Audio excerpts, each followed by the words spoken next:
मशहूर अभिनेता सोनू सूद ने शिरडी पहुंचकर साईं बाबा की समाधि के दर्शन किए और दोपहर की आरती में भाग लिया।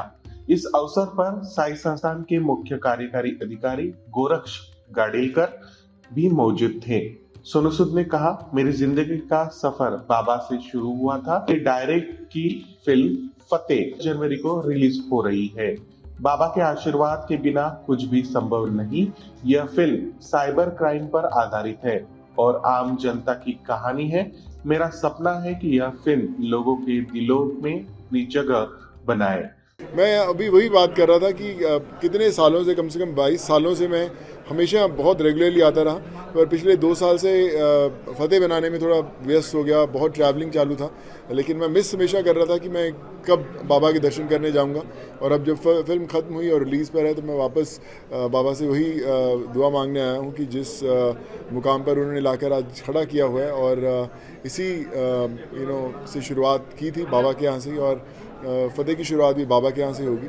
और बस यही कहता हूँ कि हम लोग फिल्म बहुत दफ़ा करते हैं, लेकिन ये जो फिल्म भी बनाई, ये आम जनता की फिल्म है, उन्हीं की कहानी। जब साइबर क्राइम से इतने लोग परेशान हुए, शिरडी में बहुत सारे केसेस थे जो साइबर फ्रॉड्स के थे, उनकी कहानी भी बीच में हमने लिखी इसके अंदर कि किस तरह लोगों को अवेयरनेस बनाई जाए। और फिर ये एक यहाँ से दुआ ली कि जब भी ये फिल्म आएगी और इसके जो भी प्रॉफिट्स होंगे ये लोगों के लिए ही इस्तेमाल होंगे, और सारा का सारा जो है किसी वृद्ध आश्रम या फिर जितने बच्चों के लिए बनते हैं, यहाँ पे होम्स बनते हैं, उन्हीं के लिए हम लोग इस्तेमाल करेंगे इसमें। देखिए, मुझे लगता है कि फिल्में बनाते रहते हैं, आती रहती हैं, जाती रहती हैं, लेकिन लोगों के दिलों में जगह बनाना बड़ा मुश्किल होता है।